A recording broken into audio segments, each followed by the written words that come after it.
The Baltic Aquascaphe has always occupied a very interesting position in the dive watch market. When the original arrived, Baltic was still a relatively young microbrand, trying to establish itself among an increasingly crowded field of vintage-inspired watches. Fast forward a few years and the landscape has changed dramatically. Microbrands have become more ambitious, specifications have improved across the board, and buyers have become far more demanding. That makes the release of the Aquascaphe MK2 an important watch, because rather than reinventing one of their most successful models, Baltic has chosen to refine it.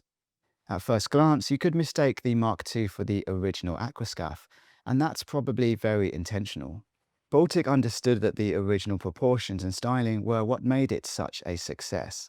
Instead of chasing current trends with larger cases or more aggressive styling, they focused on improving the details that owners actually notice after months and years of wear. The first thing that strikes you is just how well proportioned this thing is. Measuring 39mm across with a compact lug-to-lug distance, it sits comfortably in that sweet spot where it wears beautifully on almost any wrist. Water resistance is 200 meters, and this watch captures the spirit of classic dive watches from the 50s and 60s without feeling like a direct copy of any particular model. Now, there are obvious vintage influences, but the Aquascaphe has developed an identity of its own over the years, and that's becoming increasingly rare in a market where so many watches seem determined to imitate the same handful of famous designs. For me, the case is one of the strongest elements of the watch. The combination of brushed surfaces and polished bezels give it a level of refinement that you don't always expect at this price point. The transitions are crisp, the edges are clean without feeling sharp, and the finishing has a maturity that reflects just how far Baltic has come as a brand. I wouldn't really describe this as a flashy watch at all, but the way that every surface captures the light makes me want to look at this watch again and again. While plenty of dive watches today measure well over 13 or even 14mm thick, the Mark II remains extremely wearable at 12.9mm. It slides under the cuff of a shirt and never feels cumbersome on the wrist. That's one of the biggest reasons why this watch works so well as an everyday companion, rather than something reserved purely for weekends or holidays. The bezel has also received careful attention. The insert retains that beautifully understated vintage aesthetic, avoiding oversized numerals or unnecessary color accents. It's very much functional first, stylish second. When it comes to action, it feels precise and firm enough to avoid accidental movement, but never feels stiff or awkward to operate. What I would say is the sound of the bezel rotation does feel slightly tinny, a little bit hollow. But as you know, bezel sound is purely subjective, so I'm sure we can all argue about this in the comments. The dial is where Baltic's design language really shines. There's a real sense of balance here. The applied hour markers on this glossy green color provide depth without overwhelming the dial, while the broad sword hands remain exceptionally legible in almost every lighting condition. Nothing feels oversized or exaggerated, and this dial is incredibly easy to read. The glossy finish also gives the dial an almost liquid appearance under bright light. Combined with the warm lume and restrained printing, it evokes the feeling of a well-preserved vintage dive watch. Baltic has always exercised restraint when it comes to the vintage inspiration, and the Mark II continues that philosophy. The absence of a date window here is another thing that could be seen as subjective. While opinions on date complications are always divided, removing it allows the dial to maintain its perfect symmetry. There's nothing distracting the eye, nothing interrupting the hour markers, and the result is a cleaner, more focused design.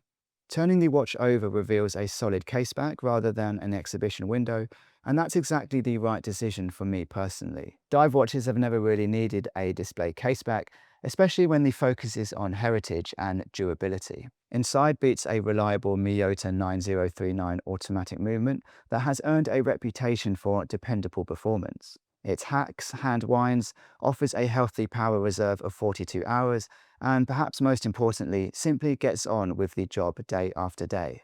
Again, it's obvious here that Baltic have chosen reliability over novelty, and for a watch intended to become a daily wearer, that's the smarter choice. So when it comes to the bracelet, there's some nice options here. You still have the classic beads of rice bracelet, but for me the rubber options make far more sense. This is a comfortable strap and comes in every size you can think of. Mix that in with the small hole adjustments and you'll be sure to find the perfect fit. On the wrist, the Aquascaphe MK2 looks so classy and premium. It's comfortable enough to wear all day and versatile enough to pair with almost anything. Whether you're wearing jeans and trainers, business clothing, or even something more formal, the watch adapts remarkably well. And this is a dive watch after all. They certainly can't all lay claim to this adaptability. Of course, there are plenty of alternatives today. The affordable dive watch market is arguably more competitive than it has ever been. You can find excellent offerings from Seiko, Citizen, Christopher Ward, Longines at the higher end, and countless micro brands all competing for attention. Many of them offer stronger specifications on paper, whether that's greater water resistance, longer power reserves, or additional technical features. But then you have to think about the price. And for this new model, Baltic wants €630, which is about £540. I think that's incredibly refreshing because this is a true all-rounder. In my opinion, the Aquascaphe MK2 succeeds because it understands that people don't fall in love with specification sheets. They fall in love with watches that make them smile every time they glance at their wrist. And this one definitely makes me smile. The proportions, the finishing, the vintage charm, it's all there. There's also something incredibly refreshing about this French company. Their lineup is incredibly unique and fun at the same time. For collectors looking for a versatile vintage-inspired diver that balances heritage and everyday wearability, the Aquascaphe MK2 is one of the strongest options currently available. It proves that good design doesn't need to shout to be noticed, and that sometimes the smallest refinements are the ones that make the biggest difference. Okay guys, thanks so much for watching. Let me know what you think about the new Mark II Aquascaphe and if you own any Baltic watches yourself. Don't forget to hit like and subscribe on the video, and I will see you next time.